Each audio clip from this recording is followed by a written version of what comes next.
गोमांस बोझे कंटेनर को सुरक्षा दे जाउथबा एक कार थिबा समस्त अभियुक्त फेरार। सूत्रରୁ जଣାपड़ी एक गोमांस बोझे कंटेनर कटक तिगिरारू बाहरी पिपिली निमापड़ा निराकारपुर दे हैदराबाद चालान हेउथबा बेले निराकारपुर रेलफाटक पूर्व गाड़ीटी को पिछा कर हिंदू संगठन सदस्य माने गाड़ीटी को अटकाई दुई अभियुक्त को धरबारे सफल होइछन्ति।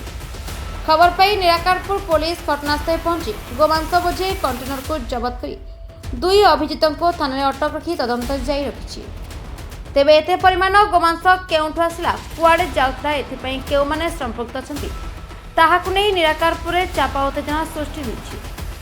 अन्य फेरार अभियुक्त मानक टेर पाई नहीं पुलिस।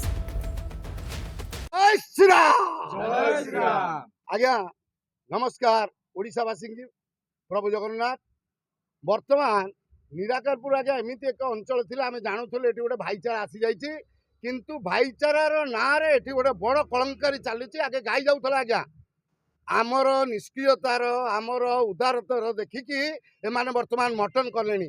गाई जोटा आमर माँ काली आम माँ मरीगला पर जो आम क्षीर टे पाई बंचुलु एमाने वर्तमान आमको चाहिए गोमाता को जदि आम पूरा काटिदेबू एमाने बंची पारे आम मन को मन बढ़ू किंतु ता हेनी। आपण मैंने जानते फेब्रुआरी 22 तारिख प्रभु श्रीराम आसी ये भारत माटिकी मुझे कहवाक चाहूँगी जो मैंने बेपार करुँच ऊपर वाला को टिके डरंतु न डरिवे। आगामी दिन में आपण मैंने जानते 800 वर्ष 1200 वर्ष तले केते खंडा उड़ौले खिलजी अकबर औरंगजेब कुआड़े पलैले आसी जाउची हिंदू राष्ट्र हम हिंदू राष्ट्र निहाती हम प्रभु श्रीराम उठे तेणु देखु यारी भितर यही एरिया भितर जो मैंने आम साइके बसिकी चा पीउछंती बाराई बाराई कहते से आम पछरे पिठी तंटी छुरी मारुछंती किंतु एमे सेमानकु आम सजाग कर दउछु।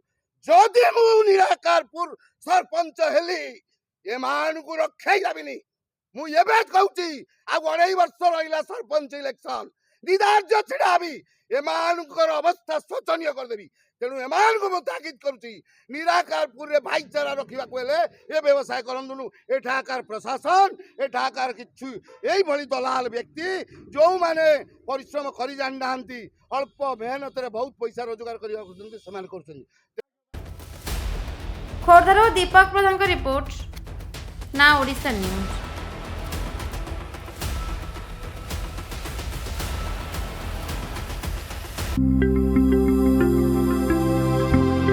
लेटेस्ट न्यूज अपडेट पाई www.nowodisha.com को लॉगिन करंतु।